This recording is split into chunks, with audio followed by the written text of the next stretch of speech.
Welcome, everyone. Good morning to you who are gathered here in the sanctuary on Rugby Road, and to all of you who are joining us online. As we come together, let's enjoy this music from Scott DeVoe, our congregation's director of music.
Thank you, Scott.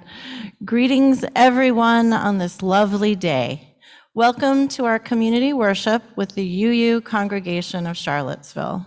I'm Debbie Norton, serving today as your worship weaver. Some of us are in the sanctuaries of our homes, joining in this community online. Welcome. Some of us are in the sanctuary on Rugby Road. This place was built for this congregation over 70 years ago on a hilltop setting on land that is the homeland of the Monacan people and land that was once cared for by enslaved people from Africa. We honor all those who dwelt here before us and all those in our congregation over the decades whose lives led to this moment of our gathering, once again as a community of memory and hope. We are blessed by their memory. I invite you now to take a moment to greet others who are with you in worship this morning. Those of you on Zoom can unmute and say hello to one another, and those of you in the building, you can rise and turn to greet those close to you. It is so good to be with one another. Thanks, everybody. We're especially happy to greet those of you who are with us for the first time. We have 2 visitors or newcomers right here today with us. Welcome. A reminder for everyone in the sanctuary, to keep everyone as safe as possible, we ask you to keep your high-quality masks in place. Seating is also in the social hall this morning, where you can participate in worship by watching a live stream video on a large screen. The social hall is particularly welcoming to families with young children, and there's a play space including blocks and toys.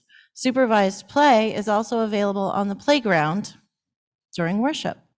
Many thanks to all the folks helping us share worship both here and online. Our on-site greeters, ushers, and hospitality and logistics team. And special thanks today to Sean Scally, who fixed a problem with our projector after the Wi-Fi went out last Wednesday, and he just hooked up the projector again this morning like a magician. And thank you also, he deserves our applause. And thank you, Celia DeVoe and Laura Horn, supporting the dual platform worship, both online and in the Rugby Road Sanctuary. And now Pam McIntyre, our board president, is here to welcome you.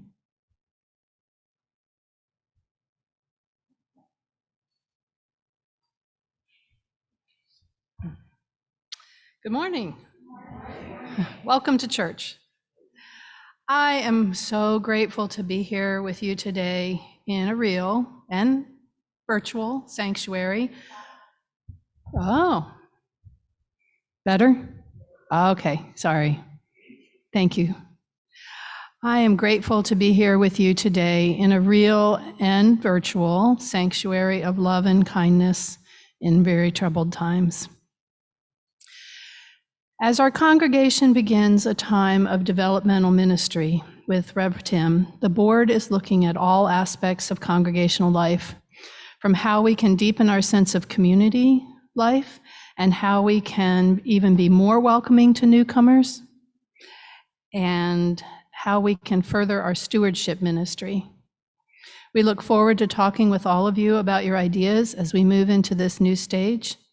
And I'm going to be available after church outside the social hall to talk about any ideas or concerns you have about developmental ministry, or if you have any questions. Thank you for being together today.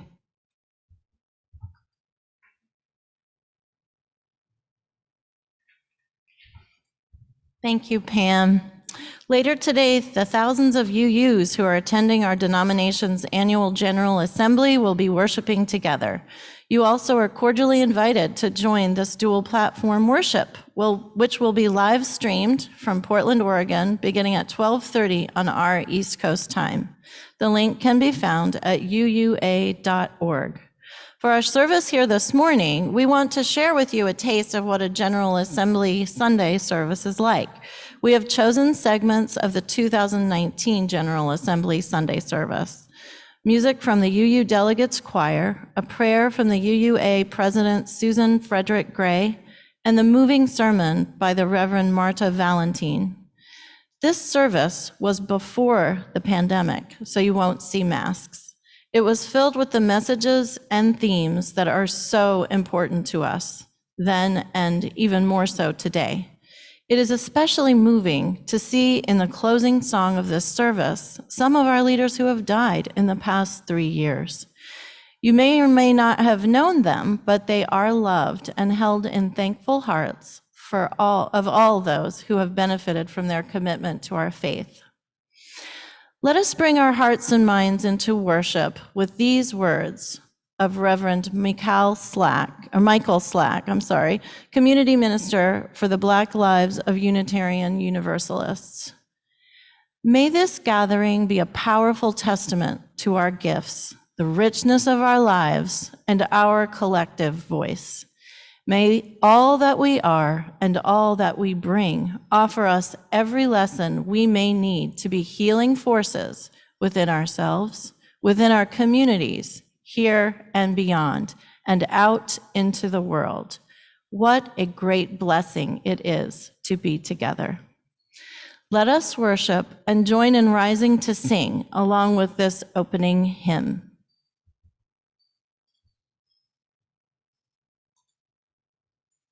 Bodied or in spirit, and join us in this morning's opening hymn, Morning Has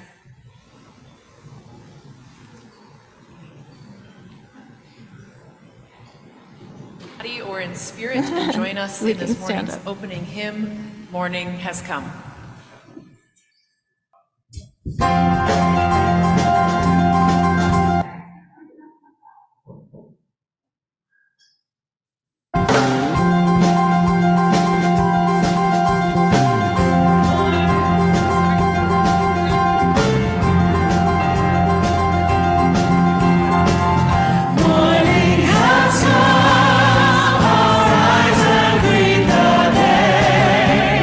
Dance with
Stuart Jester to come on up, one of our guests, and light our chalice.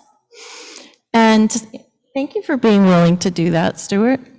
And let's say these words together. Sean, can you put the words of the chalice lighting up?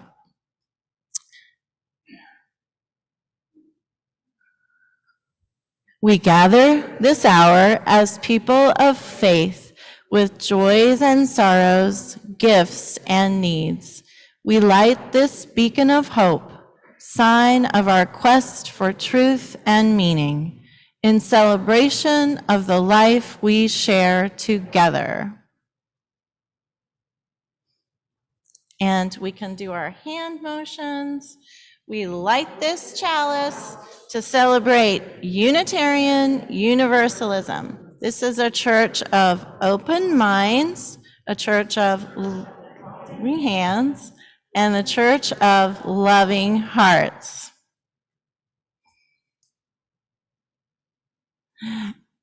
And now, please join me in a time of centering.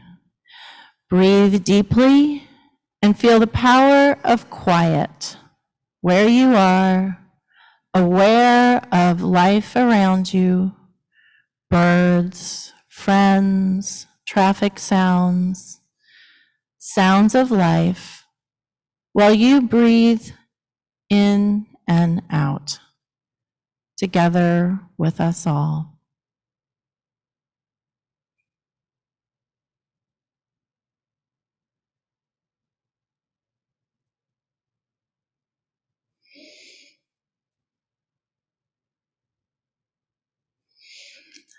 When we gather in community together, we remind ourselves of what matters most to each of us. As we mourn our sorrows and celebrate our joys, we are encouraged by sharing with one another all that is in our hearts. We are part of an interdependent web. We are a community that cares for one another. And part of how we embody this care is by making time to share what is in our hearts, the experiences which bring us joy and sorrow.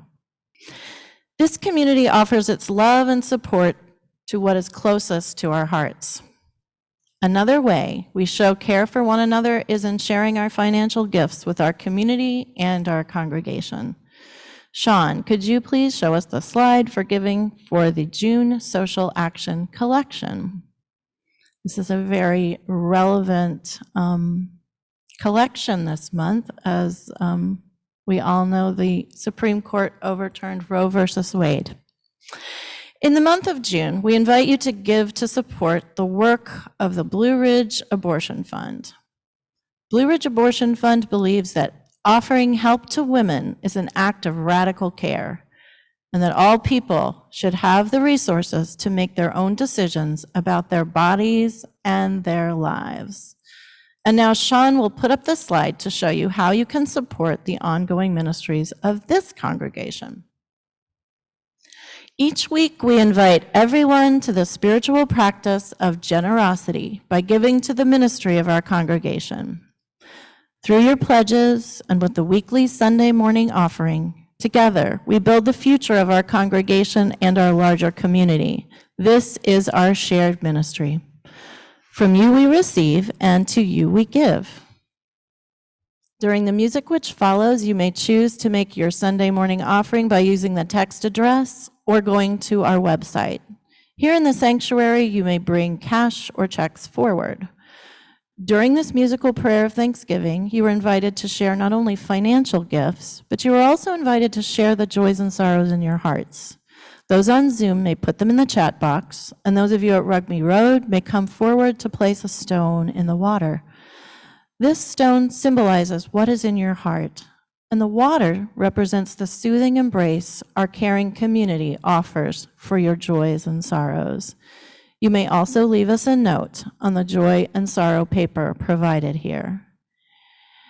And as we walk forward today, please be very careful in the sanctuary to be mindful of the cord from the projector that is stretched across the rug. There's a protective rug over it, but watch your step.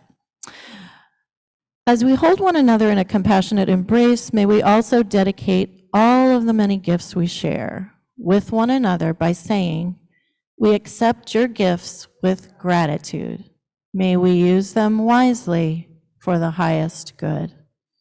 And now you may come forward with your gifts and your prayers.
Thank you, Scott, for the beautiful music.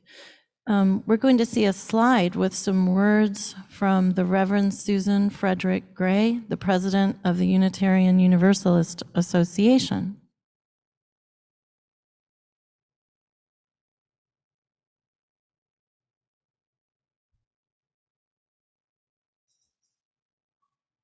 We are gathered here with our hands, our feet, our bodies, our hearts, our minds, and our spirits. Let us take a breath together.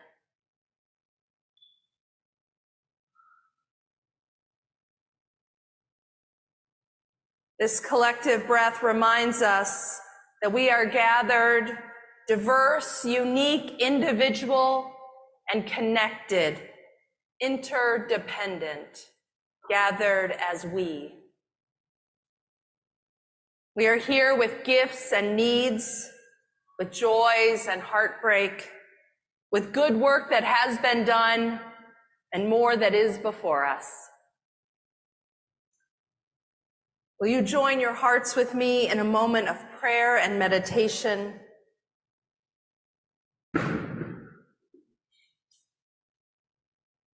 A moment to be attentive to what is present within and among us.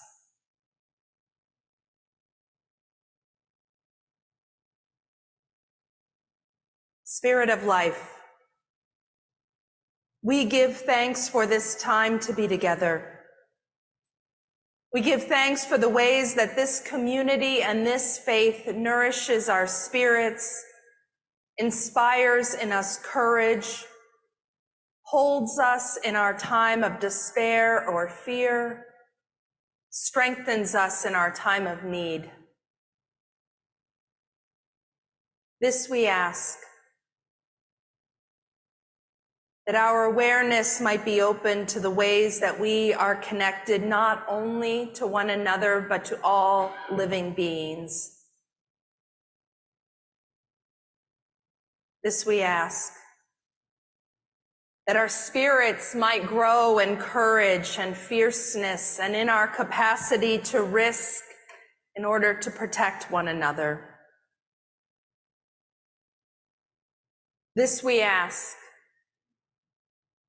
that we might find deeper practices of compassion, stronger practices of witness and action that help us realize more justice and peace for all peoples of this planet and for this planet.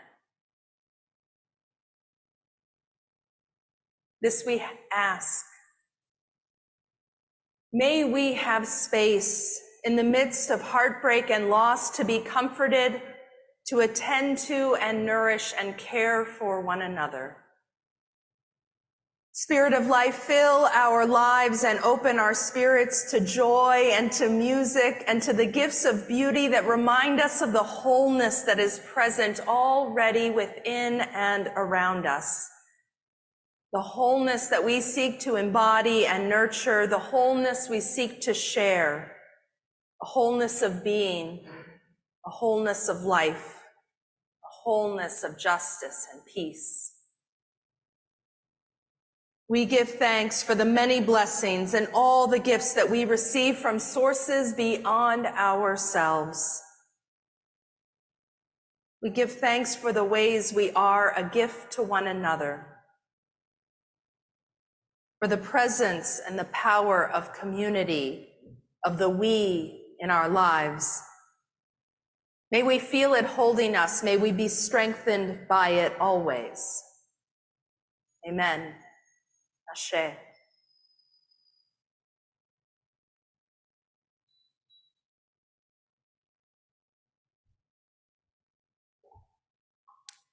We're now going to hear a sermon from the Reverend Marta I. Valentine.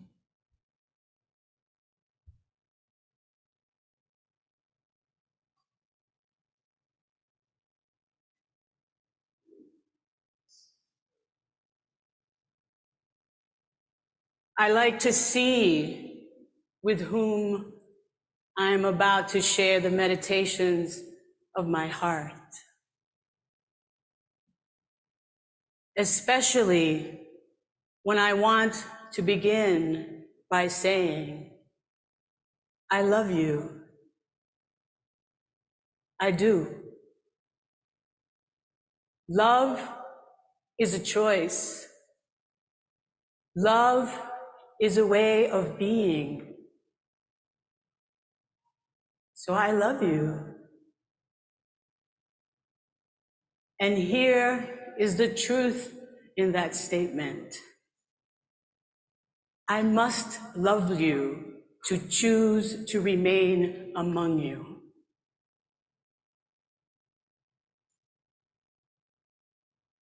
So may I be a vessel for all that must flow through me, because here is another truth. I need you to survive.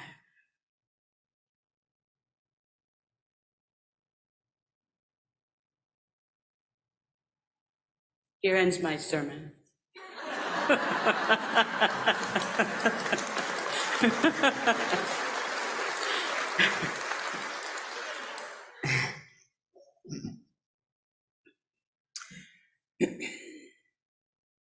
In this great turning that is happening in our faith, it feels most important to say that when I can tell you that I love you and know that I mean it, I can be fully myself.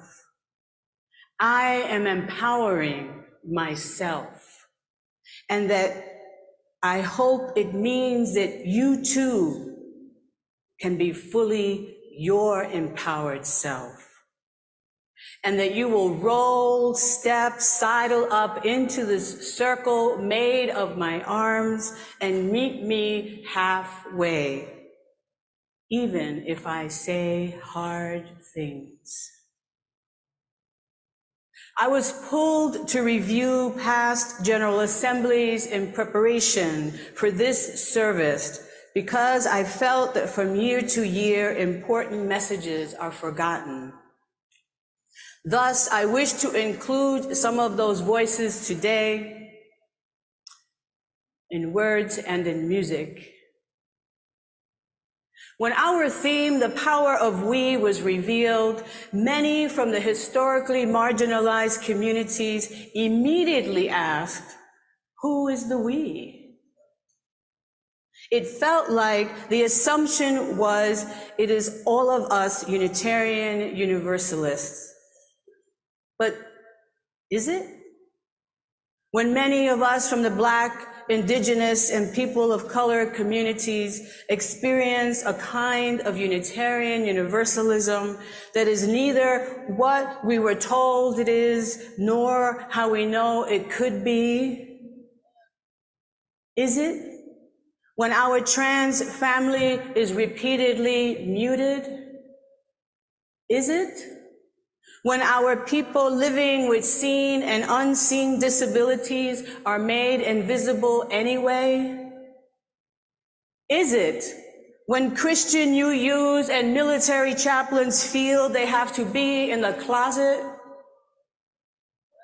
Is it when our youth have to fight to be taken seriously and our young adults to have space of their own?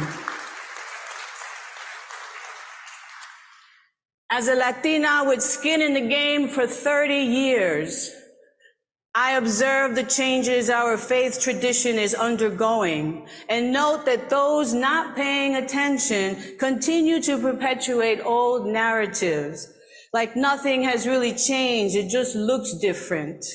Or people are withholding their money because they don't like the direction we've taken. Now remember this.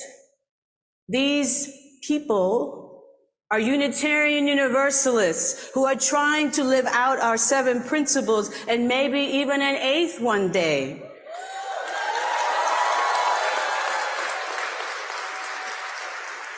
These are not random people who receive an email from the UUA requesting support. They are included in whatever version of we is being upheld. They are people who love and are loved. They may have taught our youth, taken care of our babies or our sages, whose inability to deal with open conflict has led to more conflict, who refuse to understand how their lack of engaging the work causes microaggressions to spill out of them like unexpected spit in the faces of people who look or talk or act like me,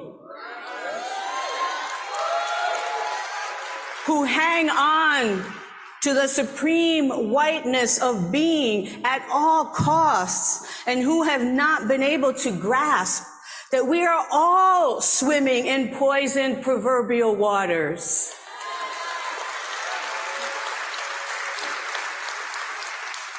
This is a complicated picture. Yet despite all of this, you, the faithful, have gathered when much of what would happen this year was uncertain. As religious folks, our presence together gives life and potential to new actions. It takes this same faithfulness to jump into the concept of we. And your presence is an affirmation that you too are in pursuit of this power of we. Because the power of a community is deeper and stronger than the power any individual can have. It's a matter of what defines that power. And I like the kind that has the word we embedded in it. The power of a reliable community gives us plenty of hands to take down the pieces of white supremacy we are dismantling, and helps to hold the structure in place while the new is being imagined and then built. In this process, I hold out for what we may want to keep. In the same way that not everything is all good, not everything is all bad either. And to uncover what has worth and value and is crucial to maintain, we must go on an expedition. We are called to be archaeologists of our collective hearts and respectively sift through the blood-soaked rubble. It is time now for this great, delicate turning that we are engaged in. For decades, we Black, Indigenous, and people of color have spoken up many times about how exclusionary our faith can be, even as Unitarian Universalism swears we are the most inclusive. We have all said hard and harsh things to one another in pursuit of that better, truly equal, truly just, life-saving world we know can exist for ourselves and for 7 generations to come. And we are all so tired. All of us know we must do better, but are all of us willing to be better? My colleague, Sofia Betancourt, spoke this truth last year when she said, we can never be the bearers of love and justice that the world so desperately needs if the foundation that sustains us is still perpetuating the very problems we long to solve. When I think about the archaeology of my heart, I am reminded of sacred sites that have had edifices built on top of them. I think of the stories told and retold to justify those acts, and I wonder, what are the sacred stories I hold that remain buried within? What collective stories do we hold? Those sacred stories must be built into the new foundation because the old stories just won't do. We have lost sight of the sacred stories that preserve the soul of what Unitarian Universalism set out to be before the world got its hands on it. Even though our faith came into existence through the dominant culture, whose goal was to look out for and preserve itself, I have to believe that there was also a slim and barely visible filament of light, a placeholder for the clarity that is emerging now out of the murky depths. A murkiness that we could not easily nor faithfully acknowledge exists in our faith. Sacred sites come to mind because I do not want us to simply build over as a manifestation of power over. I want us to build with, which I believe is the work before us.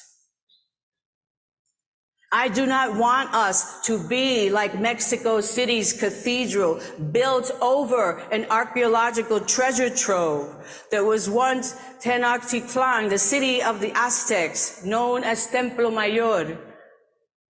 Underneath this centuries-old structure of power, discovered only 40 years ago, lies 7 levels of pyramids. And as each dig brings new discovery, clearly there is still so much more to bring to light. When voices rose to be rid of the cathedral and build something new, others countered it was too sacred, and it is hard to dismantle what is sacred. We cannot deny that our beloved faith, our cathedral of sorts, as originally conceived by non-people of color, was built on land not of its own, incorporated rituals and songs not of their making, and came together on two as yet unmet aspirations, that we are all one and that all of us would be saved. We can also not deny that the time has come again to acknowledge that the Unitarian, Universalist, Black, Indigenous, and people of color, as well as those from other marginalized communities who have remained among us, are rising through each one of those pyramid levels to reclaim the opportunities taken or hidden from us, demanding our place within those two foundational aspirations.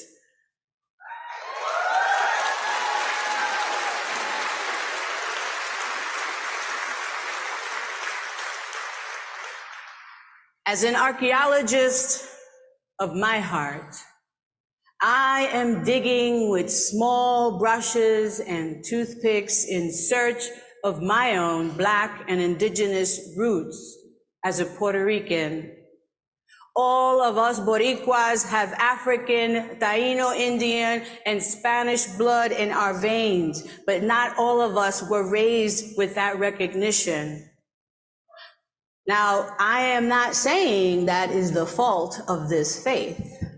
But I am saying that all that has been happening in the last few years is leading me to acknowledge the ways in which I have been complicit in my own whitewashing. In this turning we have embarked on, there is delicate dismantling work for all of us, because of the sacredness underneath. We think we know what we will uncover, but we don't, because what we are doing has never been completed to fruition. Will we, as Bill Singford once asked, continue to trust this faith to build a way out of no way? This delicate work necessitates the building of relationships that many have yet to build. And as I sift through the personal and collective layers, I find scraps and messages that over time have been forgotten, intentionally ignored, or worse, buried. Buried in the confusion of what is the politically correct thing to do or say. Which cultural faction should be heeded due to its status? Which training, book, program, school of thought to follow? We've had Jubilee Twos and transformation teams, Journey Told Wholeness, Beloved Conversations and Mosaic Maker programs, intercultural development inventory and public conversations, not to mention all the private conversations that teach or tear down. We've had Grace and Adore, resolutions and responsive resolutions, AIWs. We've heard from Martin Luther King Jr. asking us not to sleep through the revolution. Maria Hinojosa's demand to make the invisible visible. Brian Stevenson's quiet fierceness to get proximate. Cornel West's forthright question, what is the quality of your struggle? Justice is what love looks like in public. Winona LaDuke's deep thought, how much and how brave are we in our ability to deconstruct some of the paradigms which we have embraced? Krista Tippett's, what we practice, we become.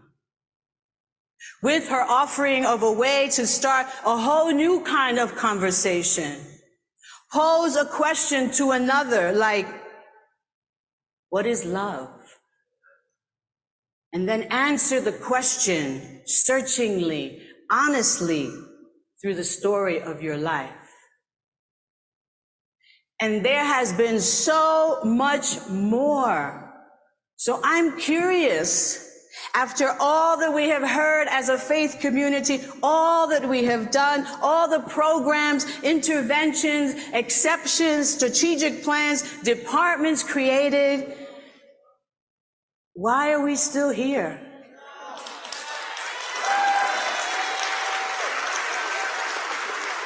Really, what is holding us back? Now, I know you want me to offer my opinion on that, but I need you to think a little harder, dig a little deeper, open your hearts a little wider, and tenderly poke around so your mind can follow suit. As archaeologists of our hearts, we can unearth the sacred stories that must be preserved in this delicate work. It is time-consuming work, yes, but we must keep at it to excavate the treasures covered in dirt and mud, sometimes intentionally so. And the work is delicate because the stakes are so high, that it is about what deserves to be maintained and who gets to make that decision. What is appropriate to go into the future with us, into the new sacred site we are building. Reverend Susan last year said that this is no time for a casual faith. Indeed, a casual faith will not carry us very far, not even into our own depths. The power of we that is a living community engaged in this delicate work of digging out, dismantling, and rebuilding has us bumping elbows, yes, but hopefully no more than that. Unveiling sacred sites is collective work, and the power of we moves us from the solitary I to the community we, where there is a strong sense of belonging and we work together to the benefit of all. In the we culture, the people are centered. It is impeccably inclusive, and the I exists only in relation to others. Each of us must be strong for the collective to thrive. And at the core, the words we carry are not just ours. They include the voices of our ancestors speaking through and with us. And as this we engages in the delicate work, it is not about the power of tiptoeing.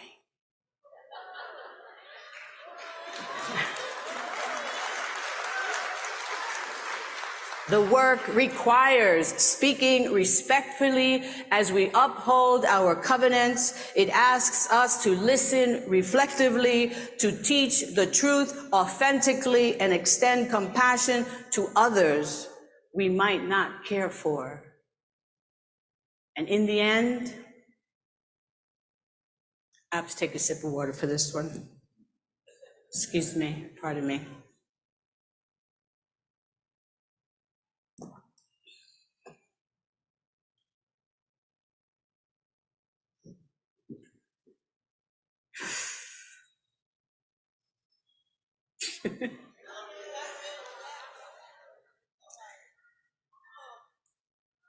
It is my Black, Indigenous, and people of color families that I wish to thank for being pillars of strength, tenacity, and fortitude and for having largesse of heart, for the generosity of soul, which has allowed your spirits to pull whatever needs to be pulled out of an already empty hat, because we love this faith.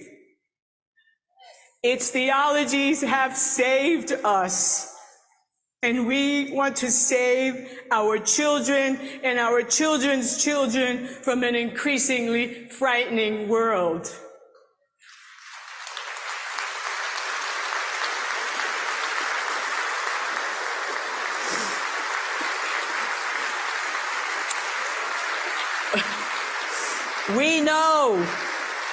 We know our white siblings are being called to pick up this work, and until you all do, we also know we need each other to survive. That is, we cannot allow our othering to cause us to claw at one another.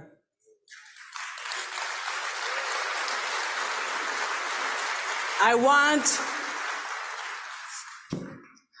to thank us right now for all to hear, for our ability to keep showing up even after we've been insulted, talked down to, overlooked for promotions, unjustly been terminated, had our truths that were courageously spoken, trampled on and challenged, had our hearts torn to pieces, shards so tiny we've needed those archaeological brushes and toothpicks to pick each fragment up.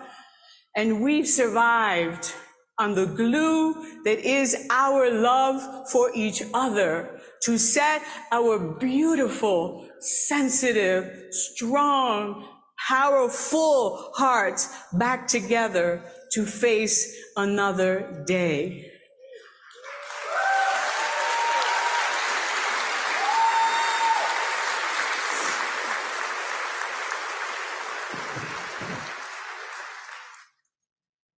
We came and fell in love with the Unitarian and Universalist theologies, but clashed with the culture.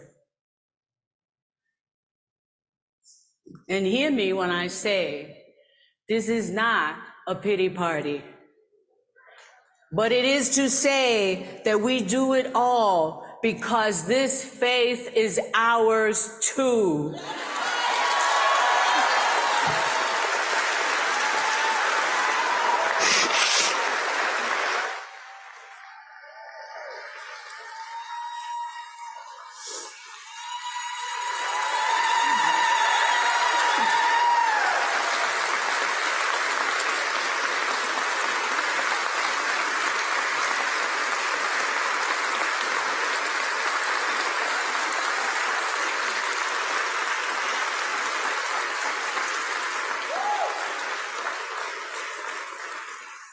And our hour is all reaching, calling everyone in. Some of us may not know what it means to live with a disability, but we make sure that those who do not only have a place at the table, but that they can get into the room.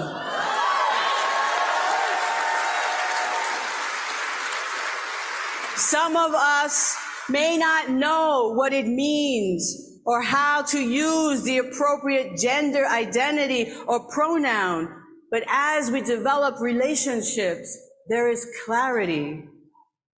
And likewise, we open ourselves to the beautiful variations of our human family as people with biracial, multiracial, and transracial families, and are reaffirmed of the magnificence that I call God.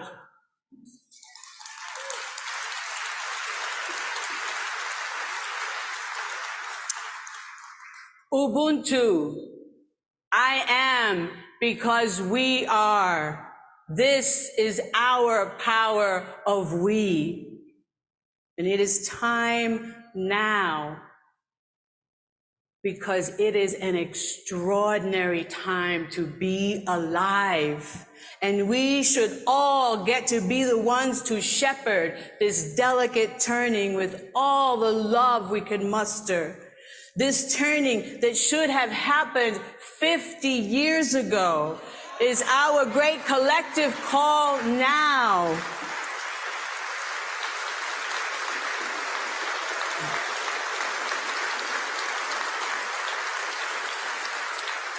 We cannot continue to waste our precious breath on fake fights, as my colleague Nancy McDonald Ladd has said. This is not about serving the same old stuff in new cups, as Silvio claimed in his song.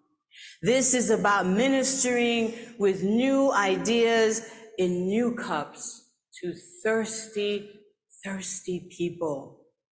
And I don't mean just newcomers who find us. I mean those of us who have been here all along.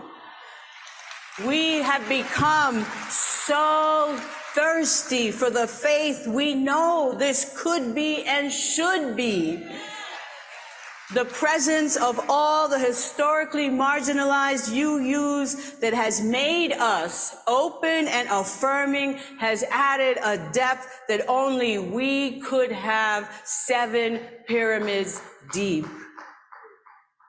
It is time to throw out our exceptional identity and humble ourselves.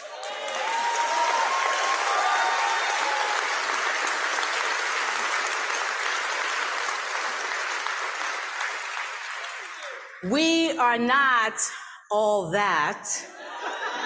Even as Eboo Patel lauded all the good we've done in the world, we have always done good in the world. It is in our DNA. The question is, are we ready to be better for our own people? Because the world includes every person in our faith, many of whom have been microaggressed right out the door. It is the silent revolving door that many do not want to acknowledge aloud. It is time to ask ourselves, who are we really? Which Unitarian Universalism are we taking into our future? If we have no intention of taking it to the equal opportunity promised land, then let's just acknowledge that.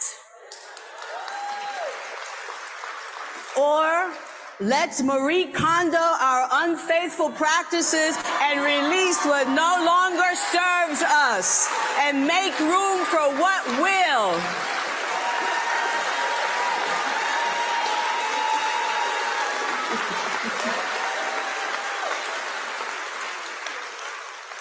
How? Tell me, how can we save the world if we cannot save ourselves?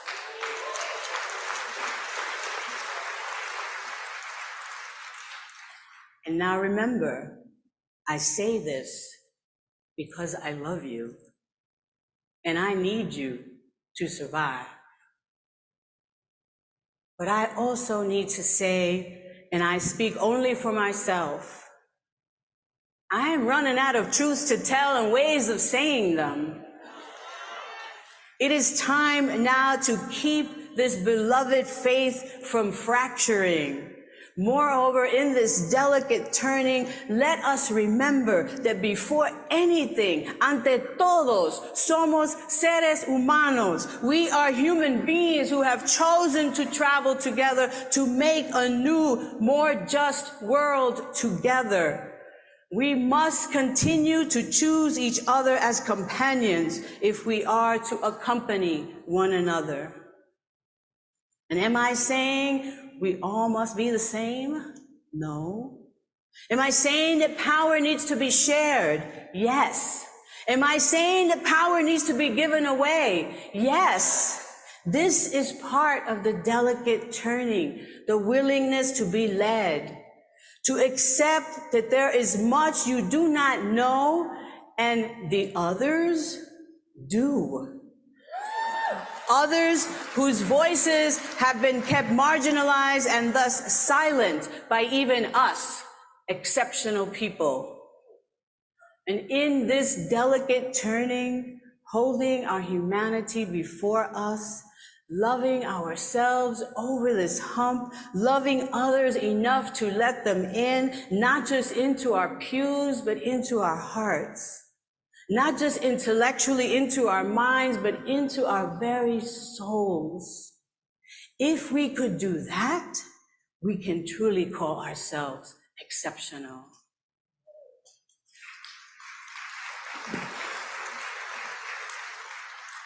History is being made in this turning.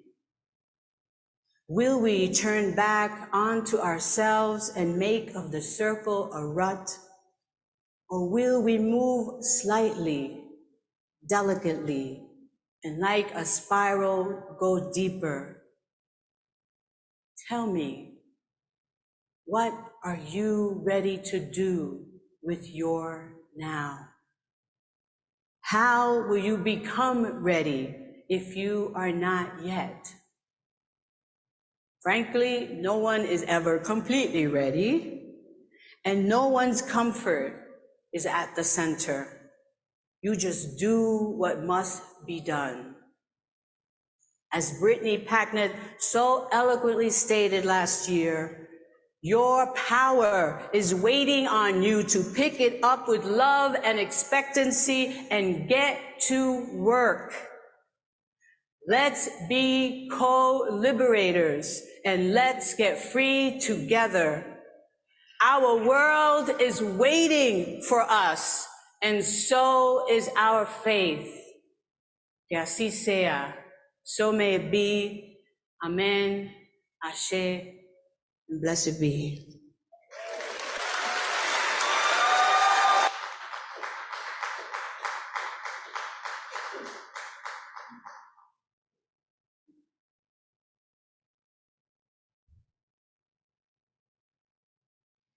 I invite you to rise for this last hymn. We shall be known.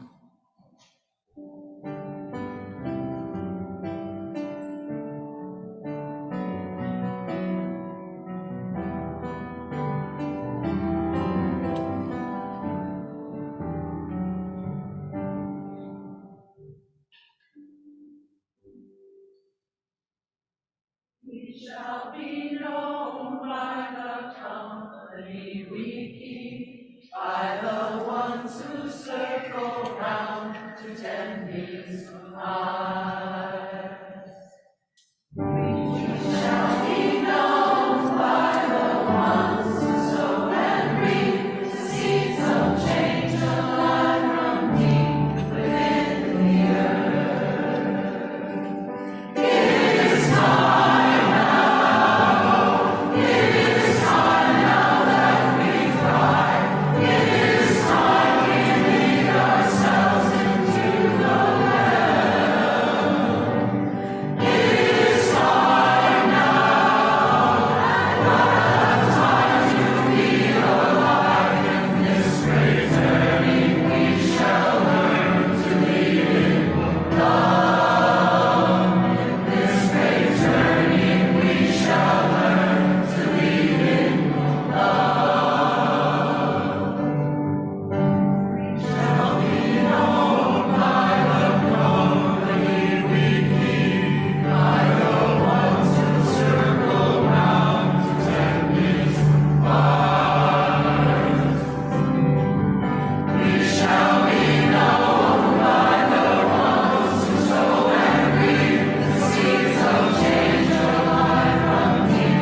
Yay, that was really powerful.